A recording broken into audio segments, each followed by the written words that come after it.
In today's video, I'm going to teach you how to add users in BigCommerce. Whether you're setting up a new store or need to bring team members on board, managing user access is crucial for efficiency and security. Let's dive right in. First, you need to open your preferred web browser and go to BigCommerce.com.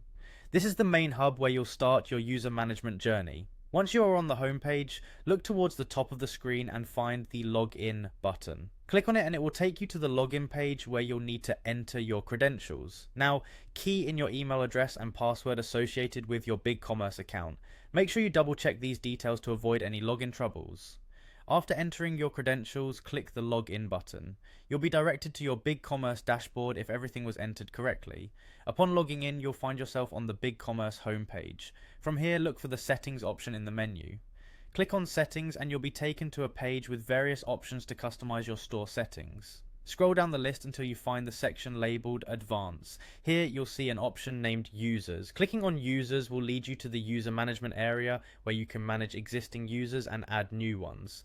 Next, select the option that says Create a User Account. This is where you'll input the details for the new user you wish to add. Start by entering the new user's email address. This email will be used for all communications and access notifications, so be accurate when typing it in. Once the email is entered, make sure to set the user's status to active. This step ensures that the new user will have immediate access to the platform upon being added. If the user prefers a specific language for their interactions with the platform, you can set their preferred language here as well. Then set the user's role. Roles determine what level of access and control the user will have within your BigCommerce store. Carefully select the role that fits the responsibilities they will have. After establishing their role, it's time to configure the permissions. Check the boxes next to the permissions you want to assign, tailoring their access to what is necessary for their role.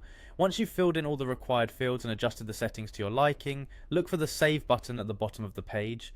Click it to finalize the creation of the new user account. With this done, your user is now part of your BigCommerce team. And there you have it. Adding users in BigCommerce is a streamlined process, enhancing your store's operation and security. Thank you for watching, and if you found this guide helpful, make sure to check out our other tutorials for more tips and tricks.